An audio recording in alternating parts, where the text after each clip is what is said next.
باب کا نمبر ہے 63 ان ابن عباس ان النبی صلی اللہ علیہ وسلم دخل قبرا لیلا فاسرج له سراج فاخذه من قبل القبلة وقال رحمك الله ان كنت لأوها تلاء للقرآن وكبر عليه 4۔ یہ جو حدیث ہے یہ ضعیف ہے، اس میں یحییٰ بن یمان سیء الحفظ اور حجاج بن ارطاط مدلس ہے اور سماع کی صراحت نہیں۔ منحال بن خلیفہ کو ابن معین نے بھی ضعیف قرار دیا ہے۔ روایت ہے ابن عباس رضی اللہ عنہما سے کہ نبی کریم صلی اللہ علیہ وسلم اترے ایک قبر میں رات کو اور چراغ جلایا گیا آپ صلی اللہ علیہ وسلم کے لیے، سو لیا اس میت کو قبلے کی طرف اور کہا رحمت کرے اللہ تجھ پر، تو بہت نرم دل رونے والا تھا اور بہت قرآن کی تلاوت کرنے والا، اور 4 تکبیریں کہہ کر نماز جنازہ پڑھی۔ اس باب میں حضرت جابر اور یزید بن ثابت سے روایت ہے، وہ بڑے بھائی ہیں زید بن ثابت کی۔ کہا ابو عیسیٰ رحمہ اللہ نے حدیث ابن عباس رضی اللہ عنہما کی حسن ہے اور یہی مذہب ہے بعض علماء کا، اور کہا کہ میت کو قبلہ کی طرف سے قبر میں رکھیں، اور بعض نے کہا کہ سرہانے کی طرف سے رکھ کر قبر میں کھینچ لیں، اور رخصت دی بعض علماء نے رات کو دفن کرنے کی۔ باب ما جاء فی ثناء الحسن علی المیت، میت کو اچھے الفاظ میں یاد کرنے کے بیان میں۔ باب کا نمبر ہے 64 ان انس ابن مالک قال مر علی رسول اللہ صلی اللہ علیہ وسلم بجنازۃ فاثنوا علیہا خیرا فقال رسول اللہ صلی اللہ علیہ وسلم وجبت۔ روایت ہے انس بن مالک رضی اللہ عنہ سے کہا گزرا رسول اللہ صلی اللہ علیہ وسلم کے پاس سے ایک جنازہ، 100 صحابہ نے اس کی بلائی بیان کی، سو فرمایا رسول اللہ صلی اللہ علیہ وسلم نے اس کے لیے جنت واجب ہوگی۔ ثم قال انتم شہداء اللہ فی الارض، یہ جو حدیث ہے یہ صحیح ہے، یعنی میت کے لیے۔ پھر فرمایا صحابیوں سے تم گواہ ہو اللہ کی زمین میں، یعنی جسے تم سب مل کر اچھا کہو وہ اچھا ہے اللہ کے نزدیک، جسے برا کہو وہ برا ہے۔ اس باب میں حضرت عمر اور کعب بن عجرہ اور حضرت ابو ہریرہ رضوان اللہ علیہم اجمعین سے بھی روایت ہے۔ کہا ابو عیسیٰ رحمہ اللہ نے حدیث حضرت انس رضی اللہ عنہ کی حسن ہے، صحیح ہے۔ ان ابی الاسود الدالی قال قدمت المدینۃ فجلست الی عمر بن الخطاب، روایت ہے ابو اسود دہلی سے، کہا انہوں نے آیا میں مدینے میں، سو میں بیٹھا عمر بن خطاب رضی اللہ عنہ کے پاس، فمروا بجنازۃ فاثنوا علیہا خیرا، سو پاس سے گزرا ایک جنازہ یا لوگ پاس سے ایک جنازے کو لے کر گزرے، سو لوگوں نے اس میت کی تعریف کی، فقال عمر، پس کہا حضرت عمر رضی اللہ عنہ نے واجبت، یعنی اس کے لیے جنت واجب ہوگی۔ فقلت لعمر، پس میں نے کہا عمر رضی اللہ عنہ کے لیے وما واجبت، کیا واجب ہوئی ہے؟ قال، فرمایا اقول کما قال رسول اللہ صلی اللہ علیہ وسلم قال، میں نے ویسا ہی کہا ہے جس طرح کہ رسول اللہ صلی اللہ علیہ وسلم فرماتے تھے، ما من مسلم یشہد لہ ثلاثۃ الا وجبت لہ الجنۃ، کہ کوئی مسلمان ایسا نہیں کہ اس کے لیے نیک گواہی دے 3 آدمی مگر واجب ہو جاتی ہے اس کے لیے جنت۔ قال قلنا واثنان، قال پھر کہا ہم نے یا رسول اللہ صلی اللہ علیہ وسلم اگر 2 آدمی گواہی دیں، تو آپ صلی اللہ علیہ وسلم نے فرمایا واثنان، 2 بھی خیر۔ قال ولم نسأل رسول اللہ صلی اللہ علیہ وسلم عن الواحد، یہ جو حدیث ہے یہ صحیح ہے، یعنی ایک آدمی کی گواہی ہم نے نہیں پوچھی رسول اللہ صلی اللہ علیہ وسلم سے۔ کہا ابو عیسیٰ رحمہ اللہ نے یہ حدیث حسن ہے، صحیح ہے، اور ابو الاسود دہلی کا نام طالم بن عمرو بن سفیان ہے۔ باب ما جاء فی ثواب من قدم ولدا، اس کے ثواب کے بیان میں جس کا بیٹا فوت ہو جائے۔ باب کا نمبر ہے 65 ان ابی ہریرہ ان رسول اللہ صلی اللہ علیہ وسلم قال، روایت ہے حضرت ابو ہریرہ رضی اللہ عنہ سے کہ رسول اللہ صلی اللہ علیہ وسلم نے فرمایا، لا يموت لأحد من المسلمین ثلاثۃ من الولد فتمسہ النار الا تحلۃ القسم، یہ جو حدیث ہے یہ صحیح ہے، یعنی حضرت ابو ہریرہ رضی اللہ عنہ روایت کرتے ہیں کہ رسول اللہ صلی اللہ علیہ وسلم نے فرمایا، کوئی مسلمان نہیں کہ جس کے 3 بیٹے مر گئے ہوں یا 3 لڑکے مر گئے ہوں اور پھر اس کو دوزخ کی آگ لگے مگر اتنی کہ جس میں قسم اتر جائے۔ اس باب میں حضرت عمر اور معاذ اور کعب بن مالک اور عتبہ بن عبد اور ام سلیم اور جابر اور حضرت انس اور حضرت ابو ذر اور حضرت ابن مسعود اور حضرت ابو ثعلبہ اشجعی اور ابن عباس اور حضرت عقبہ بن عامر اور ابو سعید قرہ بن ایاس مزنی اور ابو ثعلبہ رضوان اللہ علیہم اجمعین سے روایت ہے، اور ابو ثعلبہ کی رسول اللہ صلی اللہ علیہ وسلم سے ایک ہی حدیث مروی ہے، اور ابو ثعلبہ خوشنی نہیں ہے یعنی اور شخص ہے۔ کہا ابو عیسیٰ رحمہ اللہ نے حدیث حضرت ابو ہریرہ رضی اللہ عنہ کی حسن ہے، صحیح ہے۔ عن عبداللہ ابن مسعود قال قال رسول اللہ صلی اللہ علیہ وسلم، روایت ہے عبداللہ بن مسعود رضی اللہ عنہ سے کہا، فرمایا رسول اللہ صلی اللہ علیہ وسلم نے، من قدم ثلاثۃ لم یبلغ الحنۃ کانوا لہ حصنا حصینا من النار۔ قال ابو ذر قدمت اثنین قال، یعنی حضرت عبداللہ بن مسعود رضی اللہ عنہ روایت کرتے ہیں کہ رسول اللہ صلی اللہ علیہ وسلم نے فرمایا، جس کے آگے مر گئے یعنی فوت ہو گئے 3 بیٹے یا 3 بیٹیاں ایسے کہ ابھی جوانی کو نہیں پہنچے تھے، تو ہوں گے وہ اس کے لیے ایک مضبوط قلعہ دوزخ سے بچانے کو۔ سو حضرت ابو ذر رضی اللہ عنہ نے کہا کہ میں 2 لڑکے آگے بھیج چکا ہوں، یعنی کہ میرے 2 بیٹے فوت ہو چکے ہیں۔ فقال ابی بن کعب سید القراء، آپ صلی اللہ علیہ وسلم نے فرمایا وہ بھی یعنی 2 بھی کافی ہیں قلعہ ہونے کو۔ قدمت واحدا قال وواحدا ولكن انما ذلك عند الصدمۃ الاولى، اور پھر ابی بن کعب نے کہا جو سردار ہیں سب قاریوں کے، میں نے بھی ایک لڑکا آگے بھیجا ہے۔ آپ صلی اللہ علیہ وسلم نے فرمایا ایک بھی قلعہ ہو سکتا ہے، مگر یہ قلعہ جب ہوں گے کہ پہلے مرنے کے ساتھ ہی صبر کرے اور نہ چیخے چلائے نہ کپڑے پھاڑے، مطلب یہ کہ جب فوت ہوئے اسی وقت اگر صبر کیا ہے تب وہ مضبوط قلعہ ہوں گے جہنم کی آگ سے بچانے کے لیے۔ اگر رو پیٹ کر کپڑے پھاڑ کر بالوں کو نوچ کر سینہ کو بھی کرنے کے بعد صبر کیا ہے تو پھر نہیں۔ کہا ابو عیسیٰ رحمہ اللہ نے یہ حدیث غریب ہے، اور ابو عبیدہ نے نہیں سنا اپنے باپ سے کچھ بھی۔ عن ابن عباس انہ سمع رسول اللہ صلی اللہ علیہ وسلم یقول، روایت ہے ابن عباس رضی اللہ عنہما سے کہ سنا انہوں نے رسول اللہ صلی اللہ علیہ وسلم کو فرماتے تھے، من کان لہ فرحتان من امتی ادخلہ اللہ بہما الجنۃ، جو کوئی شخص میری امت میں سے 2 میر منزل ہو یعنی اس کے 2 میر منزل ہوں وہ اس کے سبب سے جنت میں جائے گا۔ فقالت لہ عائشہ، پس آپ صلی اللہ علیہ وسلم سے حضرت عائشہ نے کہا، فمن کان لہ فرۃ من امتک، قال،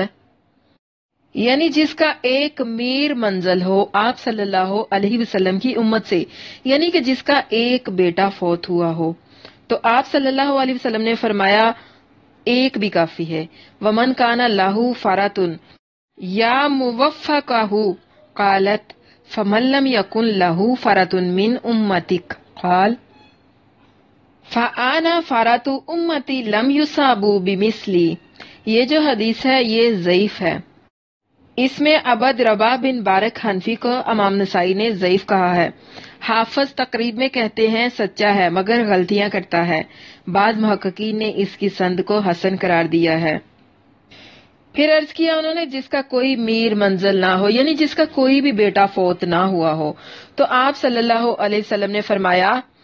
میں اس کا میر منزل ہوں، یعنی کہ اپنی امت کا، ہر اس شخص کا جس کا کوئی بھی بیٹا فوت نہیں ہوا اس کا میں میر منزل ہوں، کیونکہ کسی کی جدائی کی تکلیف ان کو ایسی نہیں جیسی میری جدائی کی ہے۔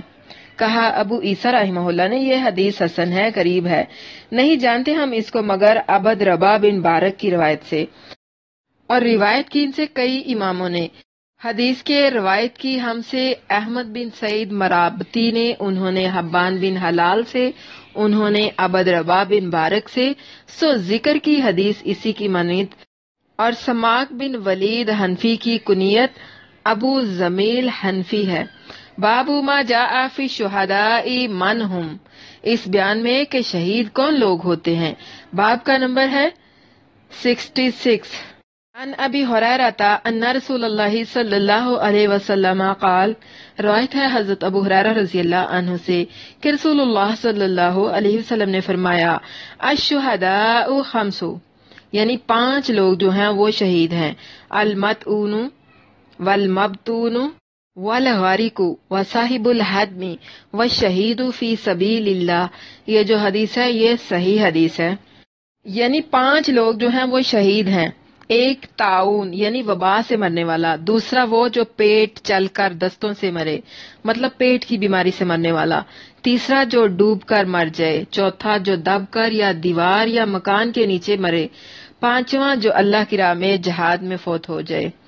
اس باب میں حضرت انس اور حضرت صفوان بن امیہ اور جابر بن عتیق اور خالد بن عرفت اور سلمان بن سرد اور ابو موسیٰ اور حضرت عائشہ رضی اللہ عنہما سے روایت ہے۔ کہا ابو عیسیٰ رحمہ اللہ نے حدیث حضرت ابو ہریرہ رضی اللہ عنہ کی حسن ہے، صحیح ہے۔ روایت ہے ابو اسحاق سبی سے، کہا انہوں نے سلمان بن سرد نے خالد بن عرفت سے یا خالد نے کہا سلمان سے،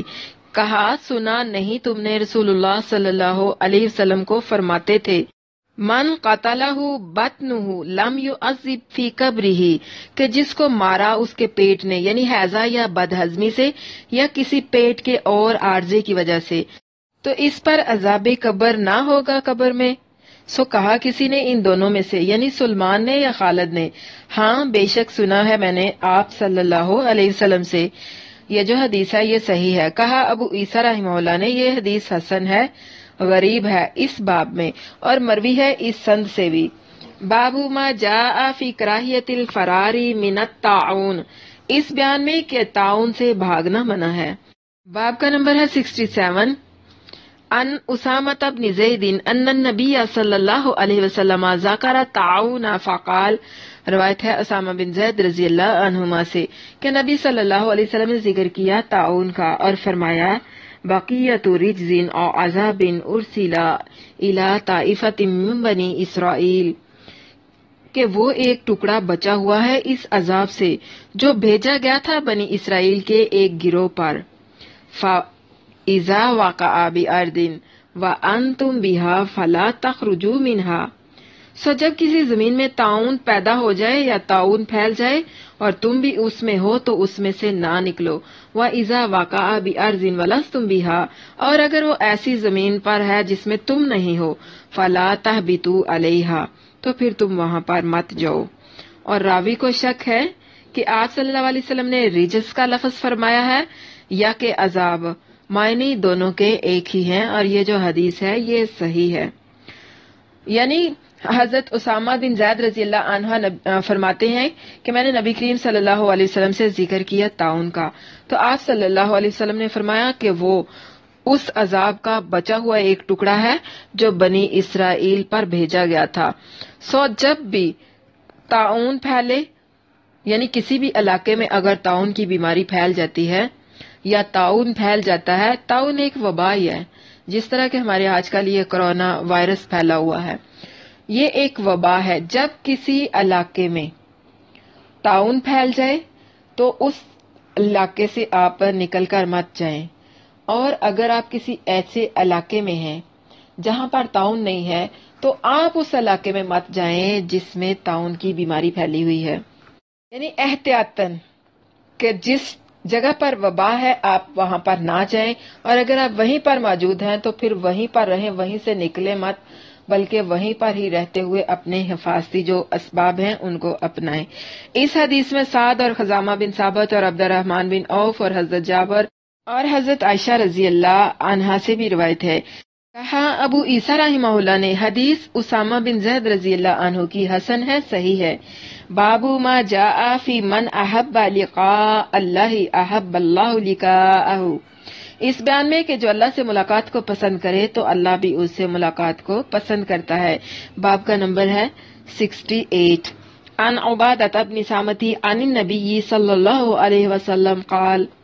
روایت ہے عبادہ بن سامت رضی اللہ عنہ سے کہ نبی کریم صلی اللہ علیہ وسلم نے فرمایا من احب لقاء اللہ احب اللہ لقاءہ ومن کرہ لقاء اللہ کرہ اللہ لقاءہ، جو اللہ کو ملنا چاہے اللہ بھی اس کو ملنا چاہتا ہے، اور جو اللہ کو ملنا اچھا نہ سمجھے یا اللہ کو ملنا نہ چاہے تو اللہ تعالیٰ بھی اسے ملنا پسند نہیں کرتا۔ یہ جو حدیث ہے یہ صحیح حدیث ہے۔ اس باب میں ابو موسیٰ اور حضرت ابو ہریرہ اور حضرت عائشہ رضوان اللہ علیہم اجمعین سے بھی روایت ہے۔ کہا ابو عیسیٰ رحمہ اللہ نے حدیث عبادہ بن سامت کی حسن ہے، صحیح ہے۔ عن عائشہ انہا ذکرت ان رسول اللہ صلی اللہ علیہ وسلم قال، روایت ہے حضرت عائشہ رضی اللہ عنہا سے، انہوں نے ذکر کیا رسول اللہ صلی اللہ علیہ وسلم نے فرمایا من احب لقاء اللہ احب اللہ لقاءہ، یعنی جو اللہ سے ملاقات سے محبت رکھتا ہے تو اللہ تعالیٰ بھی اس سے ملاقات سے محبت رکھتا ہے۔ مطلب یہ کہ جو اللہ تعالیٰ سے ملنا پسند کرتا ہے، اس چیز کو پسند کرتا ہے کہ وہ اللہ تعالیٰ سے ملاقات کرے، تو پھر اللہ تعالیٰ بھی اس سے ملاقات کرنا پسند کرتا ہے۔ ومن کرہ لقاء اللہ کرہ اللہ لقاءہ، اور جو ناپسند کرتا ہے اللہ تعالیٰ کو ملنا تو اللہ تعالیٰ بھی اسے ملنا ناپسند کرتا ہے۔ قالت فرماتی ہیں فقلت، پس میں نے کہا یا رسول اللہ صلی اللہ علیہ وسلم، اے اللہ کے رسول صلی اللہ علیہ وسلم، کلنا یکرہ الموت، ہم میں سے ہر کوئی موت کو ناپسند کرتا ہے۔ قال فرمایا لیسا کذالک، اس طرح نہیں، ولکن المؤمن اذا بشر برحمت اللہ ورضوانہ وجنتہ احب لقاء اللہ واحب اللہ لقاءہ، وان الکافر اذا بشر بعذاب اللہ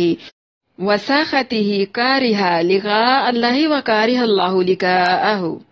حضرت عائشہ صدیقہ کہتی ہے میں نے فرمایا کہ ہم سب برا جانتے ہیں موت کو، یعنی کسی کا بھی دل موت کی طرف راغب نہیں، مطلب یہ کہ کوئی بھی نہیں مرنا چاہتا۔ آپ صلی اللہ علیہ وسلم نے فرمایا اس کا یہ مطلب نہیں ہے، بلکہ مطلب اس کا یہ ہے کہ جب مومن کو بشارت ہوتی ہے اللہ کی رحمت اور خوشی اور جنت کی، چاہتا ہے اللہ کا ملنا، اور اللہ بھی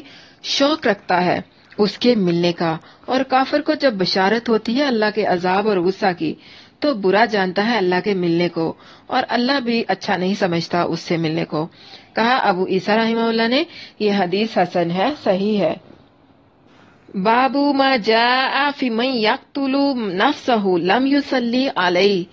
اس بیان میں کہ جو خودکشی کرے اس کی نماز جنازہ نہیں پڑھنی چاہیے۔ باب کا نمبر ہے 69۔ ان جابر بن سامورۃ ان رجلا قتل نفسه فلم يصلي عليه النبي صلی اللہ علیہ وسلم، اور اس کی جو سند ہے یہ صحیح ہے۔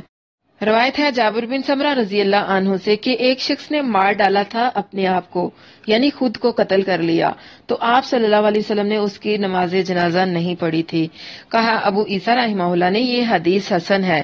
اور اختلاف ہے علماء کا اس میں۔ بعض نے کہا کہ نماز پڑھی جائے ہر شخص پر کہ جس نے نماز پڑھی ہو قبلہ کی طرف، اگرچہ اس نے اپنے آپ کو بھی مارا ہو، اور یہی قول ہے سفیان ثوری اور اسحاق اور احمد رحمہ اللہ علیہم اجمعین کا۔ کہا نماز نہ پڑھے اس کی جس نے اپنے آپ کو مار ڈالا ہو مگر امام کے سوا، باقی جو لوگ ہیں وہ پڑھ لیں۔ باب ما جاء فی صلاتی علی المدیون، مقروض کی نماز جنازہ کے بیان میں، باب کا نمبر ہے 70۔ عن عثمان بن عبداللہ بن موہب قال سمیت عبداللہ بن ابی قتادہ یحدث عن ابیہ ان النبی صلی اللہ علیہ وسلم اوتی برجل لیصلی علیہ فقال النبی صلی اللہ علیہ وسلم، یعنی روایت ہے عثمان بن عبداللہ بن موہب سے کہ سنا میں نے عبداللہ بن ابو قتادہ سے کہ بیان کرتے تھے اپنے باپ سے کہ نبی کریم صلی اللہ علیہ وسلم کے پاس ایک مرد کا جنازہ لائے کہ نماز پڑھیں اس پر۔ آپ صلی اللہ علیہ وسلم نے فرمایا اپنے صحابہ کرام رضوان اللہ علیہم اجمعین کو، صلو علی صاحبکم، اپنے ساتھی کی نماز جنازہ پڑھو، فإن علیہ دینا، قال ابو قتادہ ہوا علی، فقال رسول اللہ صلی اللہ علیہ وسلم، یعنی آپ نے فرمایا کہ آپ اپنے ساتھی کی نماز جنازہ پڑھو، پس بے شک اس پر قرض ہے۔ تو ابو قتادہ کہتے ہیں میں نے کہا کہ اس کا قرض میرے ذمہ۔ فقال رسول اللہ صلی اللہ علیہ وسلم بالوفاء، قال بالوفاء فصلی علیہ، یعنی آپ صلی اللہ علیہ وسلم نے فرمایا پورا قرض لیا ہے تم نے اپنے ذمہ پر؟ عرض کیا کہ پورا۔ پھر نماز پڑھی آپ صلی اللہ علیہ وسلم نے اس پر، یعنی اللہ کے نبی صلی اللہ علیہ وسلم نے مقروض شخص کی نماز جنازہ پڑھنے سے انکار کیا۔ یہ جو حدیث ہے یہ صحیح حدیث ہے۔ اس باب میں حضرت جابر رضی اللہ عنہ اور حضرت سلمہ بن اقوا رضی اللہ عنہ اور اسماء بنت یزید رضی اللہ عنہ سے روایت ہے۔ کہا ابو عیسیٰ رحمہ اللہ نے حدیث ابو قتادہ کی حسن ہے، صحیح ہے۔